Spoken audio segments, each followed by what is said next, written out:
চলো ভাই হাকিকতের দেশে যাই, যেই দেশে গেলে আমরা মরা মানুষ ছাড়া জীবিত কোনো মানুষ দেখতে নাই পাই। ফাঁকে ফাঁকে যদি কোনো জীবিত মানুষ দেখতে পাই, দেখেছি তাদের কাছে কোনো মরা মানুষ নাই। তো এই পৃথিবীতে মরা মানুষ বলতে কি বুঝবো? যে এই পৃথিবীতে যারা অন্তর থেকে আল্লাহকে পাইবার জন্য, নিজেকে চেনার জন্য মুর্শিদ ধরেছে বা মুরিদ হয়েছে, তারাই একমাত্র মরা মানুষ। আর এই মরা মানুষ কখনো কাউকে রিপিট করে না। যেমন একজন মানুষ তাকে চর দিয়েছে, সে কাউকে চর দেয় না। একজন মানুষ তাকে কটু কথা বলেছে, সে কখনো কাউকে কটু কথা বলে না। তার ভিতরে দেখা গেছে একজন মানুষ তাকে রাগান্বিত হয়ে কথা বলতেছে, সে হেসে হেসে কথার জবাব দিচ্ছে। সে না খেয়েও খুশি, সে খেয়েও খুশি। সে অপরাধী না হয়েও সে দোষী, তারপরেও সে খুশি। এবং দেখা যায় হিংসা নিন্দার কাছেই নেই। তবে এই পৃথিবীতে যারা মূলত বায়াত গ্রহণ করেছে, বায়াত শব্দের অর্থ বিক্রি, যে যারা আল্লাহর কুদরতি চরণে মুর্শিদের মাধ্যমে বিক্রি করে দিয়েছে, তারা একটা জিনিস বোঝে যে আমার বলতে আমি নেই।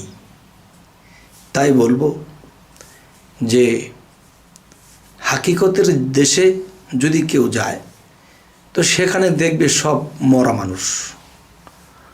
আর মরা মানুষের ফাঁকে ফাঁকে জীবিত মানুষ থাকে, তখন সেই জীবিত মানুষের সাথে অতটা তর্ক করা যাবে না, বা তাদের সাথে চলতে হবে যে তারা আমাকে অবশ্যই আঘাত করবে, কথার আঘাত, হাতের আঘাত, যে কোনো দিক দিয়ে অনাদর হোক, আমাকে অনাদর করবে।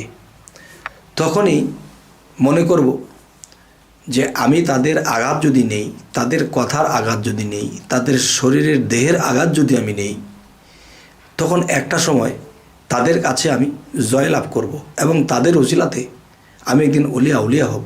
কেননা প্রত্যেকটা জিনিসের মধ্যে দেখা যায় যে বিপিঠ থাকে। কেউ যদি বাহ্যিক জগতের কোনো নেতা হতে যায়, তাহলে তার বিপক্ষের লোক আছে। বাহ্যিক জগতে কেউ যদি একটা কিছু করতে যায়, তখন বাহ্যিকভাবে তার কোনো শত্রু থাকে, বিরোধী পক্ষ থাকে। ঠিক আধ্যাত্মিক জগৎ মানে আত্মজগৎ, আমরা যে আত্মার মুক্ত করতে এই পৃথিবীতে এসেছি, আল্লাহর সাথে বিলীন হব, তখন দেখা যায় আধ্যাত্মিকীয় শয়তান আছে এবং বাহ্যিকভাবেও শয়তান আছে। এই দুইটা শয়তানের মোকাবেলা করে আমাকে সেখানে পৌঁছাতে হবে। তাই বলবো, এই পৃথিবীতে যারা বলে যে বায়াত গ্রহণ করেছে, তারপরও গুরুর কাছে রিপোর্ট করে যে হে গুরু, সমাজে মুখে আমাকে খারাপ বলেছে, উনি আমাকে বকাঝকা করেছে, উনি আমাকে ভণ্ড বলেছে, উনি আমাকে অনাদর করেছে, এগুলো বলা যাবে না। কেননা যে কোরআন অনুসারে যদি আমরা যাই, আল্লাহ বলতেছে যে আমি মানুষের মৃত্যু ও জীবন সৃষ্টি করিয়াছি পরীক্ষা করার জন্য। তাহলে পরীক্ষা করার জন্য যদি হয়, তাহলে বিরোধী পার্টির সাথে বা বিরোধী দলের সাথে আমাকে চলতে হবে যে আমার আইন আমি ঠিক রাখব। তারা যদি বেআইনি কিছু করে, তখন তাদের খেসারত তারা দেবে। তখন এরা আমাকে খারাপ বলবে, তখন আমি যখন সেই খারাপটা শুনে হাসি দিচ্ছি, তখন আমার পাপগুলো খসে পড়ে যাচ্ছে। আমি যখন তাকে রিপিট করেছি, আমাকে গালি দিয়েছে, আমি দিয়েছি, আমাকে ভণ্ড বলেছে, আমি ভণ্ড বলেছি, তাহলে কিন্তু আমার পাপ খসে পড়লো না, বরঞ্চ আরও পাপ লেগে গেল। কেননা আমি মুরিদ হয়েছি, আমি মরার দেশে গিয়েছি। এখন মরার দেশে গিয়ে আমি জীবিত সেজেছি, তাহলে বাবা এই মুরিদে কোনো কাজ হবে না। আর এরকম মুরিদের লোক এই পৃথিবীতে ভরি ভরি। সে প্রতিশোধ নিচ্ছে, কারো কথা হজম করতেছে না। তাহলে বোঝা গেল সে যে মুরিদ হয়েছে, সে মরাটা তার মধ্যে এখনও সৃষ্টি হয়নি। তাই আমি প্রথমবারে বললাম কি, যে হে জগতবাসী, চলুন হাকিকতের দেশে যাই, এবং যেই দেশে মরা মানুষকে পাই এবং সেই মরার সঙ্গ যদি আমি ধরতে পারি, আত্মজগতে আমি জীবিত হতে পারবো। আর এখন দেহ নিয়ে যদি আমি জীবিত হই, তাহলে আমি কিন্তু সেই আখেরাতে বা সেই আত্মজগতে আমি মরাই থাকব, সেখানে আর আমি জীবিত থাকব না। তাই এখানে মরব, সেখানে বাঁচব। আর এখানে যারা বাঁচলো, জীবিত হলো, সেখানে সে মরল। তাই বলি কি যে সমাজে চলতে গেলে কত মানুষে কত খারাপ কিছু বলতেছে। কেউ বলতেছে বেনমাজি, কেউ বলতেছে ভণ্ড, কেউ বলতেছে এটা সেটা। আর এগুলা শুনতেছি আর হাসতেছি, আর মনে মনে বলতেছি আহা, তারা বোঝে না রে, বোঝে না। বুঝলে তো আর এগুলা বলতো না। তবে হে জগতবাসী, এদের উপরে রাগ করা যাবে না, কারণ এরা যেহেতু আমার বিরোধী পার্টি, অবশ্যই তাদের এই খেলাটা আল্লাহ থেকে এসেছে।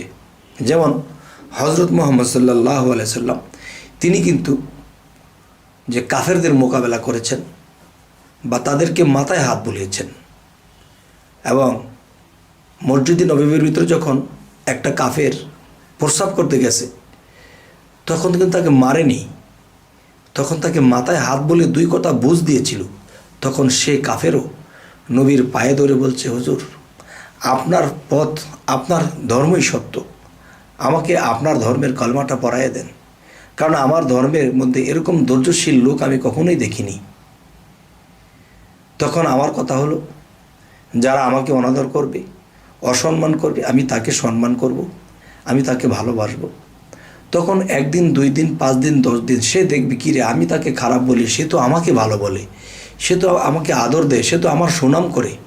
তখন একসময় দেখবেন সেই লোকটি আপনার পক্ষে চলে আসবে যে না, যাকে এত খারাপ বলি সে তো খারাপ না, খারাপ তো আমি।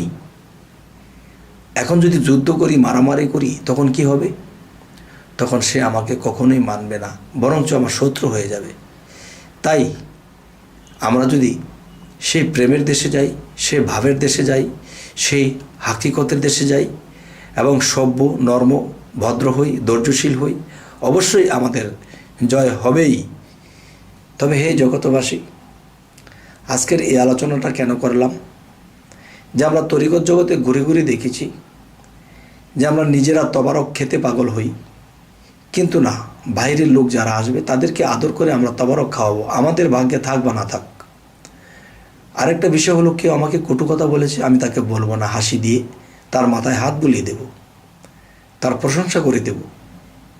তখন এই লোকটি পরে আমাকে নিয়ে ভাববে যে লোকটিকে আমি এত খারাপ জানি, আমি তাকে কখনো ভালো বলি না, কিন্তু সে তো আমার ভালো বলল। তখন আস্তে আস্তে সেই লোকটা আপনার সঙ্গী হয়ে যাবে, এক সময় আল্লাহর পথ পেয়ে যাবে। তখন কি হলো? আপনার ধৈর্যের মূল্য এটা হলো যে একটা মানুষ পথ পেল, আর আল্লাহর কাছে আপনি অনেক বড় মহান হয়ে গেলেন এবং সেই ব্যক্তির কাছেও মহান হয়ে গেলেন। তখন মহান ব্যক্তিদেরকে বেছে বেছে আল্লাহ কখনো জাহান্নামে দেবে না। আল্লাহ এদেরকে বন্ধুর কাতারে নিয়ে তাদেরকে অলিয়া উলিয়ার ঘোষণা দিয়ে দেবে। তবে হে জগতবাসী, আমরা যদি অতটুকু ধৈর্য রাখি আর ওরকমভাবে চলি, ইনশাল্লাহ আমাদের ফয়সালা আল্লাহ নিজেই করে দেবেন।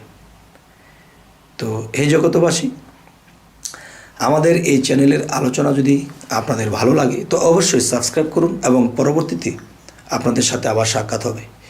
তো আজ এ বলেই রাখবো, সকলেই ভালো থাকবেন। আল্লাহ হাফিজ।